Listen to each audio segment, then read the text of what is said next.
అవని కూరగాయలు కట్ చేసుకుంటూ ఉండగా పేరెంట్ అల్లు అవని ఇంటికి వెళ్ళి మా ఇంట్లో మంగళగౌరి వ్రతం ఉందమ్మా, నువ్వు తప్పకుండా రావాలి అని పిలుస్తూ ఉంటారు.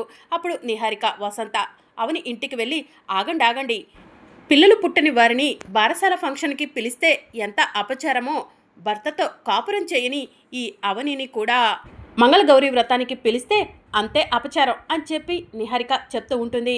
ఏంటి నిహారిక గారు మీరు చెప్పేది, అవని తన భర్తతో కలిసి ఉండట్లేదా అని వచ్చిన పేరెంటాళ్ళు నిహారికను అడుగుతూ ఉంటారు. అవని గారు, నిహారిక గారు చెప్పింది నిజమా? మీరు మీ భర్తకు దూరంగా ఉంటున్నారా? తెలుసో తెలియకో వచ్చి మిమ్మల్ని మంగళగౌరి వ్రతానికి రమ్మని పిలిచాము. భర్తతో కలిసి ఉండని వాళ్ళు మంగళగౌరి వ్రతానికి రావటం అంత మంచిది కాదు, ఏమీ అనుకోకండి, క్షమించండి అని పేరెంటాళ్ళు చెప్తూ ఉంటారు. నిహారిక గారు, వసంత గారు సమయానికి వచ్చి అవని గారిని మంగళగౌరి వ్రతానికి పిలవకూడదని చెప్పి మంచి పని చేశారు. ఇక మేము బయలుదేరతాము అని చెప్పి పేరెంటాళ్ళు అక్కడి నుంచి వెళ్ళిపోతూ ఉండగా ఇదంతా కూడా పెద్దిరాజు దూరం నుంచి చూస్తూ ఉంటాడు. వేదవతి వాళ్ళతో కడుపులో ఉన్న కుళ్ళంతా కక్కేశారు అని పెద్దిరాజు చెప్తూ ఉంటాడు. వాళ్ళు తప్పేం మాట్లాడారు, ఉన్నది ఉన్నట్టు మాట్లాడారు అని కృష్ణబాబు చెప్తూ ఉంటాడు. సరే, వాళ్ళు ఉన్నది ఉన్నట్టే మాట్లాడారు, కానీ అవని సైలెంట్గా ఉండదే, ఏదో ఒక పంచ్ ఇవ్వాలే, ఎందుకు సైలెంట్గా ఉండుంటుంది అని పెద్దిరాజు అంటూ ఉంటాడు. అవును, అవని తన ఆత్మగౌరవాన్ని ఎవరైనా కించపరచాలని చూస్తే అసలు ఊరుకోదు అని శ్రీకర్ చెప్తూ ఉంటాడు. ఇక అప్పుడే పేరెంటాళ్ళు వెళ్తూ ఉండగా ఒక్క నిమిషం ఆగండి అని చెప్పి అవని అంటుంది. ఏంటండి, ఎందుకు ఆగమన్నారు అని పేరెంటాళ్ళు అవనిని అడుగుతూ ఉంటారు. నేను భర్తతో కాపురం చేయట్లేదు, భర్తతో కలిసి ఉండట్లేదు, అందుకే నన్ను మంగళగౌరి వ్రతానికి పిలవద్దని ఈ నిహారిక వసంత వదిన గారు చెప్పారు కదా అని చెప్పి అవని అంటుంది. అవును, అయితే ఏంటి అని వచ్చిన పేరెంటాళ్ళు అడుగుతూ ఉంటారు. నాతో రండి అని అవని వచ్చిన పేరెంటాళ్ళను చేతులు పట్టుకొని వేదవతి ఇంటికి తీసుకెళ్తుంది.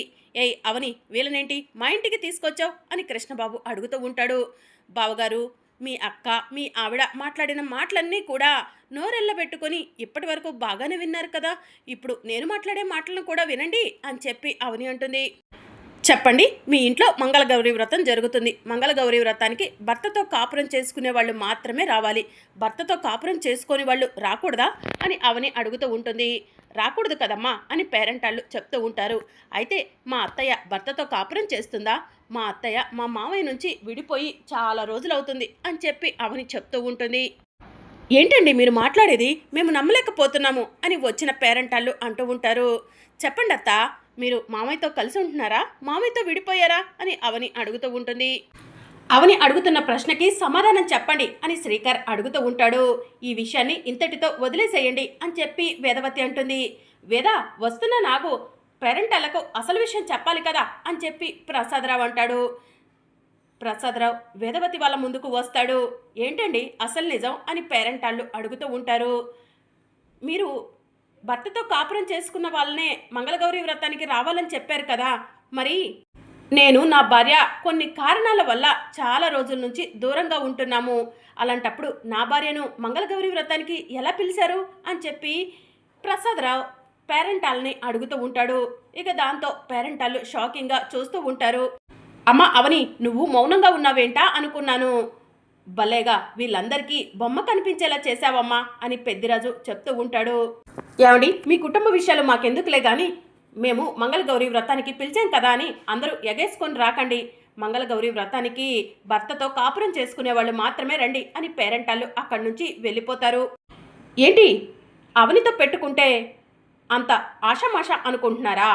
అవని జోలికి వస్తే సైలెంట్గా ఉంటుందనుకుంటున్నారా?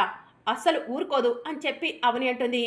ఇక్కడ నేనేం చేశాను, నా పరువు తీయాలని ఎందుకు చూసావు అని వేదవతి అంటూ ఉంటుంది. మీ కూతురు వసంత, మీ కోడలు నిహారిక పేరెంటాళ్ళు మా ఇంటికి వచ్చినప్పుడు నా పరువు తీయటానికి వస్తుంటే దాని బ్రతుకు అది బతుకుతుంది, దాని విషయంలో మనం ఎందుకు ఇన్వాల్వ్ అవ్వాలని వాళ్ళకు బుద్ధి చెప్పకుండా మీరు నా ఇంటికి పంపించారు కదా, అందుకు అని చెప్పి అవని అంటుంది.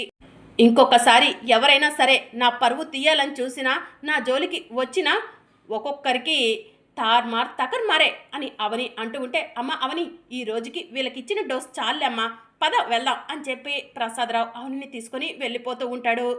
నిండిందా, ఇప్పుడు కడుపు నిండిందా అని పెద్దిరాజు వేదవతి నిహారిక వాళ్ళను అడుగుతూ ఉంటాడు. అత్తయ్య అవని మాటలను పట్టించుకోకండి అని నిహారిక అంటూ ఉంటే ఇక వేదవతి నిహారిక చంపపై లాగిపెట్టి ఒక్కటిస్తుంది. నన్నెందుకు కొట్టారు అత్తయ్య అని నిహారిక అడుగుతూ ఉంటుంది. ఆ అవని గతంలో ఎన్నో ఫంక్షన్లకు వెళ్ళింది, మనం కూడా ఎన్నో ఫంక్షన్లకు అటెండ్ అయ్యాము. అలాంటప్పుడు మనకు ఆ అవని వల్ల ఏదైనా ఆటంకం జరిగిందా, ఎందుకు అవని ఇంటికి వెళ్ళారే అని చెప్పి వేదవతి అడుగుతూ ఉంటుంది. అమ్మా నా బంగారం అన్న దాంట్లో తప్పేముంది, ఎందుకమ్మా కొట్టావు అని కృష్ణబాబు అంటూ ఉంటే ఎక్కువ మాట్లాడావంటే నీ చెంపలు కూడా పగులుతాయి అని చెప్పి వేదవతి కోపంగా లోపలికి వెళ్ళిపోతుంది. అయిందా, బాగా అయిందా, అవని బాగా బుద్ధి చెప్పి వెళ్ళింది. ఇంకొకసారి అవని విషయంలో ఇన్వాల్వ్ అవ్వాలంటే మీకు భయం ఉండేలా అవని బాగా మీకు బుద్ధి చెప్పింది. నా భార్య చెంప మీద కూడా ఒక్కటిచ్చుంటే గనక ఇంకా బాగుండేది అని పెద్దిరాజు నిహారిక కృష్ణబాబులను హేళన చేస్తూ లోపలికి వెళ్ళిపోతాడు. బంగారం రా బంగారం లోపలికి వెళ్దాం, ఏం కాదులే అని కృష్ణబాబు నిహారికను తీసుకొని లోపలికి వెళ్ళిపోతాడు. ఇక శ్రీకర్ మాత్రం అవని కూరగాయలు కట్ చేస్తూ ఉంటే అవని మొహం వైపు చూస్తూ ఉంటాడు. ఇక మరోవైపు అక్షయ బుక్ చదువుతూ ఉంటుంది. మాంత్రికుడు అక్షయ్ ఉన్న రూమ్లోకి వెళ్ళి బాల సరస్వతి లాగా బుక్ చదువుతున్నావా అని చెప్పి అడుగుతూ ఉంటాడు. ఎందుకు వచ్చావు, నువ్వు ఇక్కడ నుంచి వెళ్ళిపో అని అక్షయ్ అంటూ ఉంటుంది. నీతో పనుంది, నిన్ను తీసుకెళ్ళటానికి వచ్చాను అని మాంత్రికుడు చెప్తూ ఉంటాడు. నేను నీతో రాను అని అక్షయ్ అంటూ ఉంటుంది. నేను నిన్ను నాతో తీసుకెళ్తాను అని మాంత్రికుడు చెప్తూ ఉంటే అమ్మవారి ఆగ్రహానికి గురవుతావు, నన్ను వదిలిపెట్టు అని అక్షయ్ అంటూ ఉంటే నీతో పనుంది రా అని మాంత్రికుడు అక్షయ్ను లాక్కొని వెళ్తూ ఉంటాడు. బయటకు వెళ్ళేసరికి అర్చన ఎదురుగా కనిపిస్తుంది. అర్చనను చూసిన మాంత్రికుడు గతంలో అక్షయే అర్చనగా ఉండేది, ఇప్పుడు అక్షయ్ నా చేతిలో ఉంది, నా ఎదురుగా అర్చన ఉంది, నా కళ్ళు ఏంటి అర్చనను నాకు చూపిస్తున్నాయి, ఇది వింత విచిత్రమా అని చెప్పి మాంత్రికుడు అర్చనను అంటూ ఉంటాడు. మర్యాదగా అక్షయ్ను వదిలేయి, లేదంటే నిన్ను వదిలిపెట్టను అని చెప్పి అర్చన అంటూ ఉంటుంది. పిట్ట కాస్త కూత గనమంటే ఇదే, మర్యాదగా అడ్డు తప్పుకో, నాకు అక్షయ్తో పని ఉంది అని మాంత్రికుడు చెప్తూ ఉంటాడు. అక్షయ్ను వదిలిపెట్టకపోతే నిన్ను వదిలిపెట్టను నేను కూడా అని అర్చన అంటుంది. చెప్పాను కదా, పిట్ట కాస్త కూత గనం, ముందు నిన్ను అంతం చేస్తాను, తరువాత ఈ అక్షయ్ అంతం అని మాంత్రికుడు అంటూ ఉంటాడు. అయితే రా అని అర్చన పిలుస్తూ ఉంటుంది. ఇక మాంత్రికుడు అర్చనను కొట్టడానికి వెళ్తాడు. అర్చనను కొట్టబోతూ ఉండగా అర్చన తన చేతిలో ఉన్న ఇనప రాడ్డుతో మాంత్రికుడిని కొడుతుంది. ఇక మాంత్రికుడు అక్కడి నుంచి అర్చన కొట్టే దెబ్బలకు పారిపోతూ ఉంటాడు. ఇక అర్చన అక్షయ్ దగ్గరకు వచ్చి, అక్షయ నువ్వేం భయపడకు, నీకు ఎలాంటి కష్టం వచ్చినా కూడా నీకు అండగా ఉంటాను, నీ దగ్గరికి ఎవరు రావాలన్నా కూడా నన్ను దాటి రావాలి అని చెప్పి అర్చన అక్షయ్ను హగ్ చేసుకొని అక్షయ్కు ధైర్యం చెప్తూ ఉంటుంది. దాంతో నిద్రలో ఉన్న అవని లేచి కూర్చొని అక్షయ అని చెప్పి గట్టిగా అరుస్తుంది. ఇక అక్షయ నిద్రలో నుంచి లేచి ఏమైందమ్మా, నిన్నట్లాగనే మళ్ళీ ఏదైనా పీడకలు వచ్చిందా అని చెప్పి అడుగుతూ ఉంటుంది. అవునమ్మా అక్షయ, నిన్ను ఆ మాంత్రికుడు తీసుకెళ్తున్నట్టు కలొచ్చింది, ఆ సమయంలో అర్చన వచ్చి నిన్ను కాపాడింది, నీకు రక్షణ కవచంలా ఉంటానంది, నీకు అండగా ఉంటానంది అని చెప్పి అవని చెప్తూ ఉంటుంది. ఇలా కళ ఎందుకు వచ్చిందో అర్థం కావట్లేదమ్మా అని అవని చెప్తూ ఉంటే, ఏంటమ్మా నీకు ఈ కళ ఎందుకు వచ్చిందో అర్థం కావట్లేదా, నేను అక్షయ్ రూపంలో ఉండటం మంచిది కాదమ్మా, నాన్న నన్ను అక్షయ్ రూపంలో చూస్తే అసహ్యించుకుంటాడు, నానమ్మ నన్ను అక్షయ్ రూపంలో చూస్తే అసహ్యించుకుంటుంది, అదే అర్చన రూపంలో ఉంటే నానమ్మైనా నానైనా నా పైన కోపం మాత్రమే చూపిస్తారు, నాకు అర్చన రూపమే శ్రేయస్కరమని నీకు తెలియజేయడం కోసమే నీకు కలలో అలా వచ్చిందమ్మా, పదమ్మా గుడికి వెళ్దాం అని చెప్పి అక్షయ్ అంటుంది. గుడిక ఎందుకమ్మా అని చెప్పి అవని అంటుంది. ఈ రూపాన్ని మార్చమని అమ్మవారిని వేడుకుందామమ్మా అని చెప్పి అక్షయ్ అంటుంది. అక్షయ ఇంకొకసారి ఇలాంటి పిచ్చి పిచ్చి మాటలు మాట్లాడుకు, ఈ రూపం చూస్తే నిన్ను అసహించుకునే వాళ్ళే రేపటి రోజున బాలదేవతలా ఉన్నావని అన్నేలా చేస్తానమ్మా, ప్లీజ్ అమ్మా ఈ రూపాన్ని మార్చమని అడగొద్దు, నాకు కోపం తెప్పించుకోవద్దు, పడుకోమ్మా పడుకో అని చెప్పి అవని అక్షయ్ను నిద్రపుచ్చుతూ ఉంటుంది.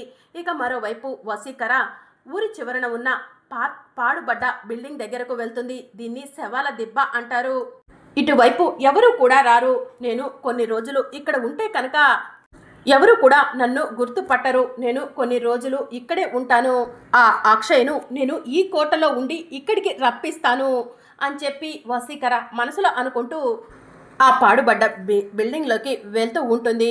ఇంకా అదంతా కూడా ఒకతను దూరం నుంచి చూస్తూ ఉంటాడు. ఈవిడ ఎవరు, ఈవిడిని చూస్తుంటే మాంత్రికురాల్లా ఉందే, ఈవిడ ఈ పాడుబడ్డ బిల్డింగ్లోకి ఎందుకు వెళ్తుంది, ఈ శవాల దిబ్బలోకి ఎందుకు వెళ్తుంది, అని అతను మనసులో అనుకుంటూ తను చేస్తున్న పనిని వదిలేసి వశీకరణను ఫాలో అవుతూ ఆ కోటలోకి వెళ్తూ ఉంటాడు. మరి రేపటి అప్కమింగ్ ఎపిసోడ్లో శ్రీకర్ మాయ ఇంటికి వెళ్తాడు. మాయ శ్రీకర్తో అవని ప్రతి విషయంలో నన్ను తప్పుగా అర్థం చేసుకుంటుంది. అవనికి ఏదో ఒకలా నువ్వే నచ్చ చెప్పు శ్రీకర్, నన్ను అర్థం చేసుకునేలా చెయ్యి, నేను మారిపోయానని అవనికి చెప్పు అని మాయ తన పేరెంట్స్ సమక్షంలో శ్రీకర్కి చెప్తూ ఉంటుంది. ఇదంతా కూడా అవని దూరం నుంచి చూస్తూ ఉంటుంది.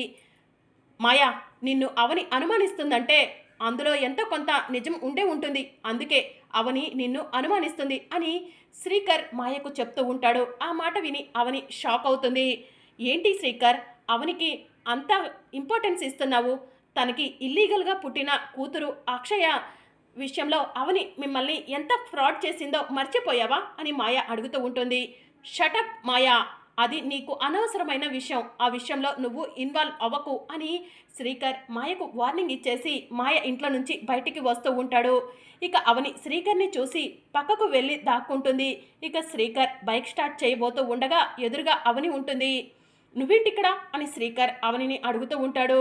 లోపల ఏం జరిగిందో అంతా కూడా విన్నాను బావా అని అవని అంటుంది.